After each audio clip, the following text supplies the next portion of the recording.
किताब ला।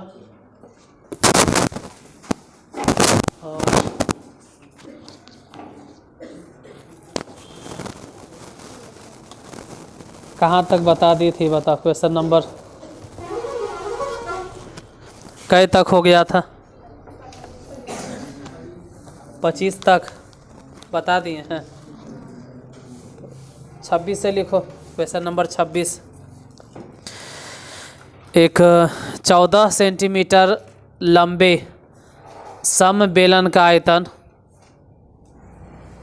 एक 14 सेंटीमीटर लंबे समबेलन का आयतन, एक 14 सेंटीमीटर लंबे समबेलन का आयतन, एक 14 सेंटीमीटर लंबे समबेलन का आयतन 11 सेंटीमीटर के किनारे पर बनाए गए घन के आयतन के बराबर है। तो बेलन की त्रिज्या ज्ञात करें। हम दोबारा बोलते हैं। एक 14 सेंटीमीटर लंबे, एक 14 सेंटीमीटर लंबे, एक 14 सेंटीमीटर लंबे समबेलन का आयतन 11 सेंटीमीटर के किनारे पर 11 सेंटीमीटर के किनारे पर बनाए गए घन के आयतन के बराबर है।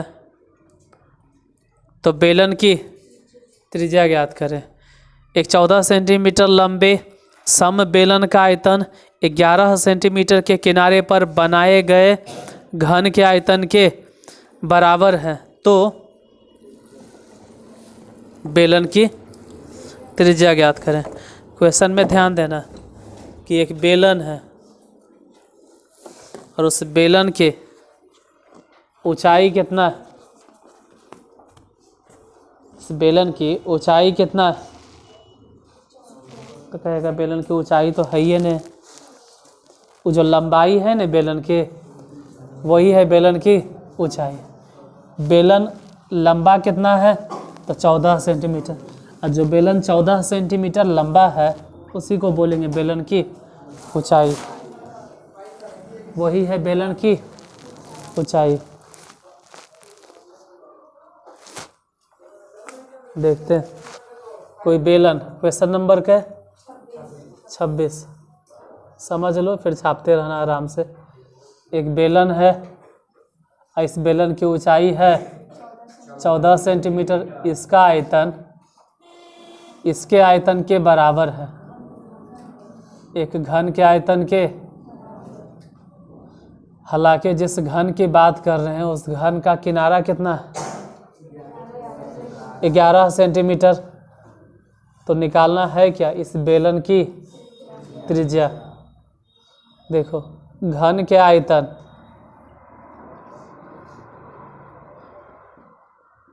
बराबर बेलन का आयतन।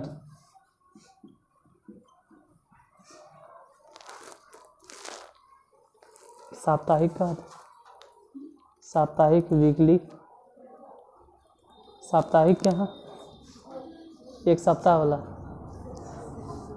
नहीं गए थे, तभी तो एक सप्ताह टूट गया। तो नहीं कभी एक सप्ताह रेगुलर का नहीं रहता है। घन का आयतन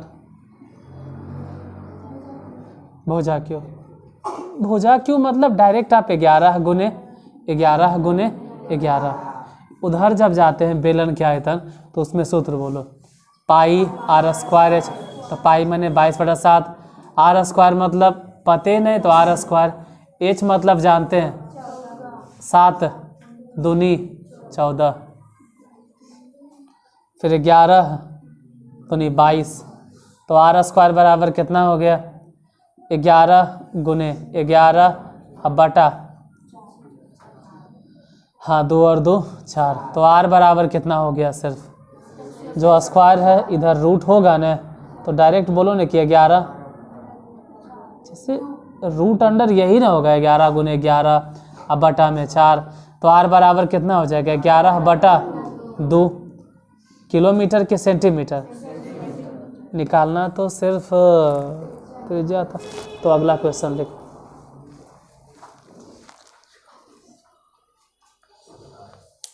परसों कॉपी चेक होगा क्योंकि संडे है, कॉपी लेके आइएगा। 27 नंबर, लोहे का एक टुकड़ा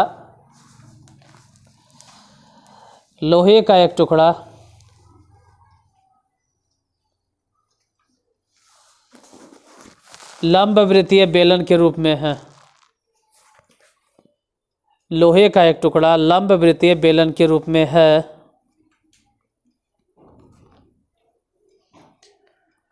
जिसका व्यास 1.5 मीटर है। लोहे का एक टुकड़ा लंबवृत्तीय बेलन के रूप में है, जिसका व्यास 1 और लंबाई 3.5 मीटर है। लंबाई 3.5 मीटर है। तो टुकड़े का आयतन ज्ञात करें। और फिर इस टुकड़े को पिघलाकर एक छड़ के रूप में बनाया गया है, जिसका आधार 5 सेंटीमीटर भुजा वाला वर्ग है। तो छड़ की चौड़ाई ज्ञात करें कि ऊंचाई होगा ये, छड़ की लंबाई ज्ञात करें। हम दोबारा बोलते हैं, लोहे का एक टुकड़ा लंबवृत्तीय बेलन के रूप में, जिसका व्यास कितना बोले 1.5 मीटर और लंबाई कितना, ठीक है। इस टुकड़े का आयतन ज्ञात करें, पहली बात। फिर कह रहा है कि इसी टुकड़े को पिघलाकर एक छड़ के रूप में, और उस छड़ का आधार कितना है 5 सेंटीमीटर भुजा वाला वर्ग।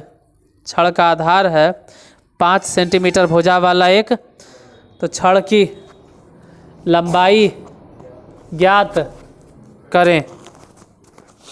देखो यहाँ समझाते हैं। Question number 27। पहले छड़ इस तरह से है,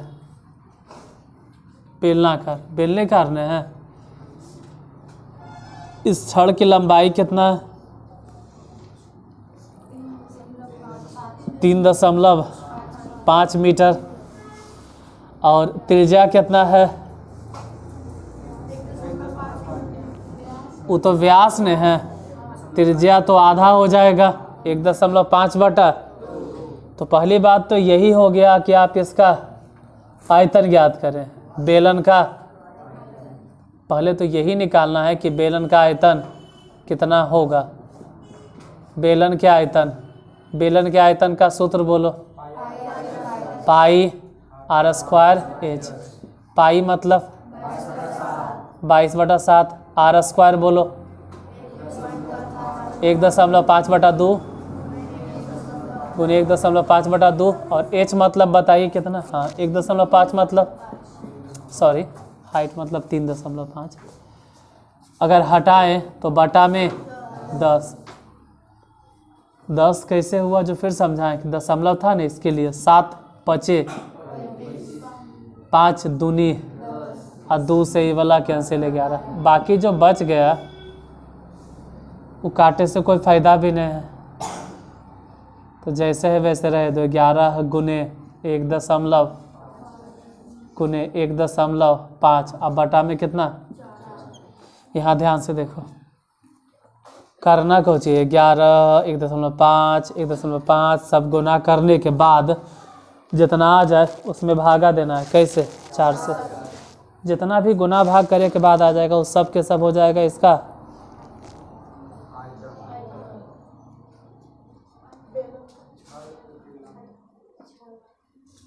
क्या होगा, हाँ मतलब बेलनाकार छड़ का। लेकिन यही अब पिघलाकर एक ऐसा छड़ बनाया गया जिसका आधार 5 सेंटीमीटर भुजा वाला एक वर्ग है। मतलब जिसका आधार यानी लंबाई भी 5 और चौड़ाई भी 5 है। लेकिन दिक्कत ये है ना कि बेलन में जितना भी लिखे सब मीटर में था। ध्यान से देखो क्वेश्चन में, देखिए बेलन में जितना बोले 1.5 मीटर, 3.5 मीटर, उसमें सब के सब, और अब जो छड़ बना उसमें मीटर नहीं है, ये जे गड़बड़ हो जाता। तो ठीक है, दोनों के आयतन मान लो, देखो इसका आयतन निकल जाएगा, निकाल लेना। अब हम इसी में जोड़ देते हैं कि जो इसका आयतन वही, हाँ उधर लंबाई बोलो 5 सेंटीमीटर, तो सेंटीमीटर को मीटर में बदलने के लिए 100 से गुने, चौड़ाई बोलो तो चौड़ाई भी 5 सेंटीमीटर, मीटर में बदले 100 से भागा, गुने ऊंचाई बोलो h। अब अगर हटाएं तो बटा में 10, हटाए तो बटा में 10, 1 2 0 से 2 0 कैंसिल, फिर 5 से ही वाला कैंसिल, 5 दिया, फिर 5 से 5 दिया, और अगर काटे तो 4 से भी कैंसिल हो जाएगा। कई बार में? 25 बार में। तो h बराबर कितना आ गया? 11 गुने 9 गुने वो वाला 25। ये सब गुना उना करके देखो, जितना आ जाए वही मीटर में आंसर होगा। मीटर में इसलिए बोल रहे हैं ना क्योंकि ऐसे भी उधर वाला जो सेंटीमीटर था, उधर जो सेंटीमीटर था उसको तो मीटर में बदल, तो गुना उना कीजिए, जितना आ जाएगा वही आंसर होगा।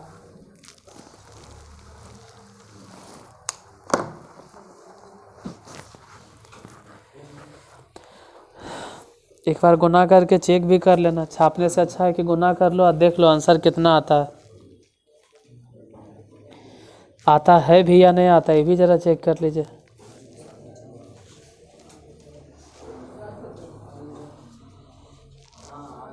आ गया तो अगला क्वेश्चन लिखो। नेक्स्ट 28 नंबर, 7 सेंटीमीटर ऊंचाई, 7 सेंटीमीटर ऊंचाई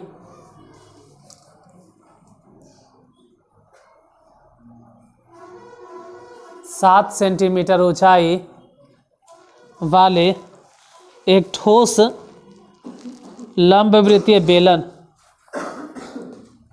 7 सेंटीमीटर ऊंचाई वाले एक ठोस लंबवृत्तीय बेलन जिसके आधार की त्रिज्या 12 सेंटीमीटर है। 7 सेंटीमीटर ऊंचाई वाले एक ठोस लंबवृत्तीय बेलन जिसके आधार की त्रिज्या 12 सेंटीमीटर है को पिघलाकर कितने 2 सेंटीमीटर किनारे वाले, दोबारा एक बार मिला लेना, 7 सेंटीमीटर ऊंचाई वाले एक ठोस लंबवृत्तीय बेलन जिसके आधार की त्रिज्या 12 सेंटीमीटर है को पिघलाकर कितने 2 सेंटीमीटर किनारे वाले घनाकार पासे बनाए जा सकते हैं। 2 सेंटीमीटर किनारे वाले घनाकार पासे बनाए जा सकते हैं।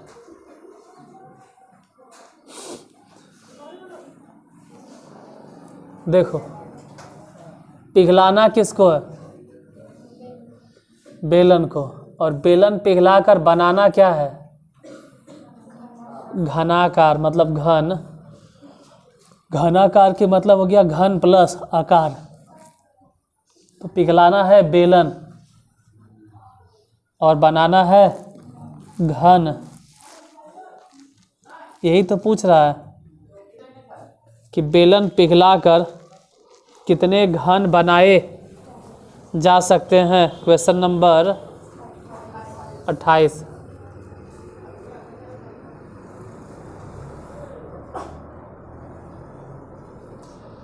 कितने घन बनाए जा सकते हैं, यानी घनों की संख्या। और अगर घनों की संख्या निकालना रहे तो पहले लिखना होगा बेलन का आयतन, क्योंकि पिघलाना तो यही है बेलन का आयतन। अब बेलन के आयतन में भागा दे देंगे किससे,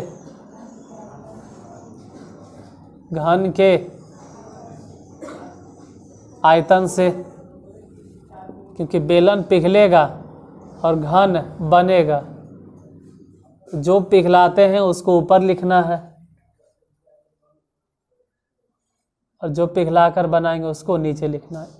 कई बार हम समझाए भी है कि इधर बेलन के आयतन और उधर घन के आयतन और गुने n नंबर्स, वैसे करके। फिलहाल याद रखो, बेलन के आयतन के सूत्र बोलो, पाई r स्क्वायर h। घन के आयतन के सूत्र बोलो, भुजा क्यों। पाई मतलब बताइए 22/7। r स्क्वायर मतलब बोलो 12 गुने 12। h बतलाओ 7 सेंटीमीटर। और जो घन है उस घन का किनारा बोलो 2 गुने 2। 7 से 7 कट गया, 2 दूनी 4, 4 सेरा काट दो, 4 तिया 12। फिर 2 से इसको काट दो 6 बार में, तो पूरा कट के बचा क्या, 22 गुने 3 गुने 6। ये गुना करके जितना आ जाए, जो भी आ जाए वही आंसर होगा। सेंटीमीटर क्यूब में कि सेंटीमीटर स्क्वायर में, ना तो क्यूब में ना ही स्क्वायर में, क्योंकि निकला क्या, घनों की। तो क्यूब ट्यूब कुछ मत बोलना, जो निकला है वही। काहे, देखो यहाँ काहे बोल रहे हैं। ऊपर भी क्या है आयतन और नीचे भी क्या है, तो ऊपर भी होगा मीटर क्यूब और नीचे भी होगा, तो मीटर क्यूब से मीटर क्यूब बच गया तो बचा, कट गया तो बचा क्या, बचा कौची, मीटर क्यूब से मीटर क्यूब कट गया तो बचा कौची, कुछ नहीं। इसलिए बोल रहे हैं कुछ मत लिखना, आगे लिखो। 21वां नंबर था 28, 29।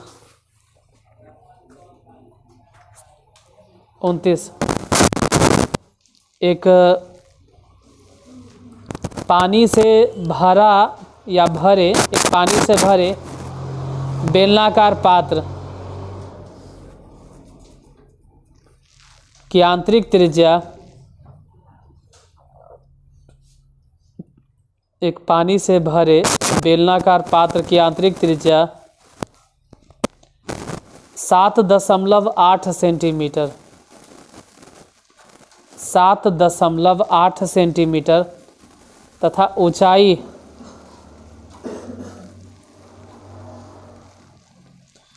28 सेंटीमीटर है। ऊंचाई 28 सेंटीमीटर है। इसके संपूर्ण पानी को एक आयताकार टब में डाल दिया गया है। इसके संपूर्ण पानी को एक आयताकार टब में डाल दिया गया है, जिसका आधार हम दोबारा बोलते हैं। एक पानी से भरे बेलनाकार पात्र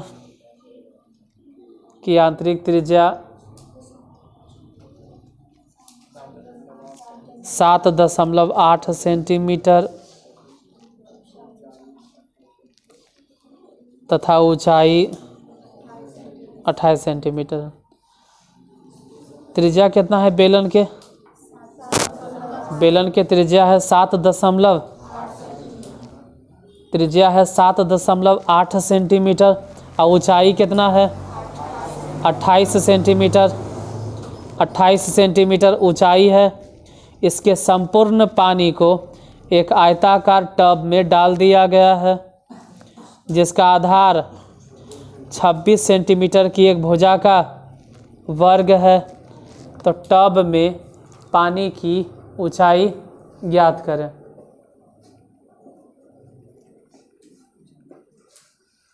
टब में पानी की ऊंचाई ज्ञात करें।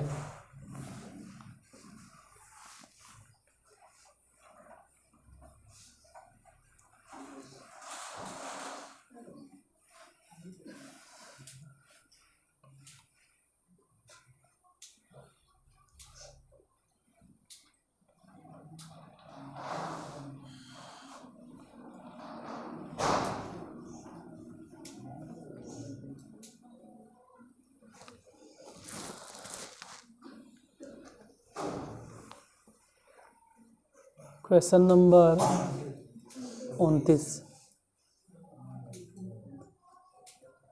एक बेलनाकार बर्तन जिसकी त्रिज्या कितना बोले?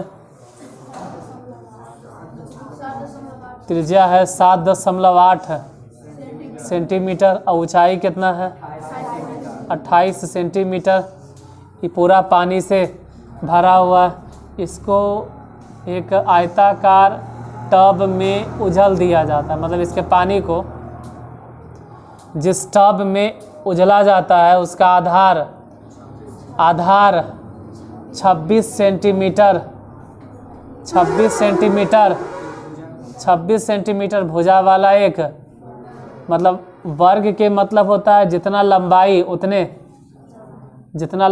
उतने, मतलब लंबाई भी 26 सेंटीमीटर और चौड़ाई भी, लेकिन ऊंचाई अलग होगा। तो इतना तो समझ में आता है कि इन दोनों का आयतन बराबर है। बेलन का आयतन, इतना दिन में भी अगर किसी को सूत्र नहीं याद हुआ तो भगवान उसकी आत्मा को नहीं बुद्धि दे, शांति इतना जल्दी नहीं दे, वो दे दे। क्योंकि इतना दिन में तो याद हो जाना चाहिए कि बेलन के आयतन के सूत्र क्या होता है और घन के आयतन के सूत्र क्या होता है। भुजा क्यों क्या गड़बड़ हो गया? घन न, एक तरह से घनाभ, क्योंकि उसका लंबाई चौड़ाई ऊंचाई तीनों तो आपस में बराबर नहीं न होगा। अरे बहुत है तो लंबाई और चौड़ाई, ऊंचाई क्या होगा इसके बारे में तो हम जानते भी नहीं। बेलन के आयतन का सूत्र होता है पाई आर स्क्वायर एच बराबर, घनाभ के आयतन का सूत्र होता है भुजा क्यूब। अरे यार तो गड़बड़ हो गई, तो घन है, हम तो भुलाइए गए अपने। एक का सूत्र होता है अच्छा लंबाई गुने चौड़ाई गुने ऊंचाई, भूलिए गए थे। पाई मैंने कितना 22 आर कितना है? आर है 7.8 और एच कितना है? कुछ स्क्वायर, हाँ तो 7.8 लिखे। अच्छा एक बार और लिखेंगे, काहे कि स्क्वायर में है 7 ऊंचाई बोलो बराबर, उधर लंबाई चौड़ाई ऊंचाई बताइए। लंबाई भी 26, चौड़ाई भी 26, ऊंचाई पता नहीं। 7 चक 28, बहुत होगा चल भाई बटा में 10।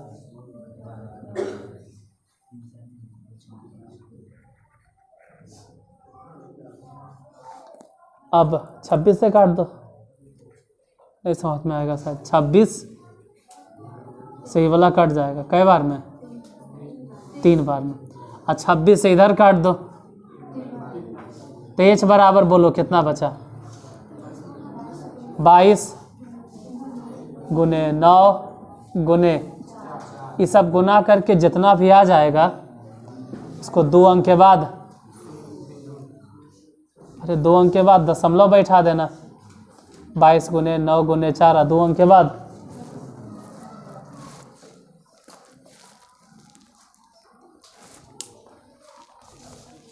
बन जाएगा ने।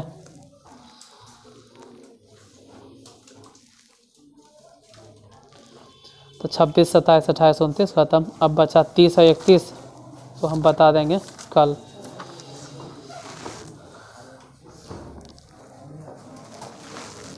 किताब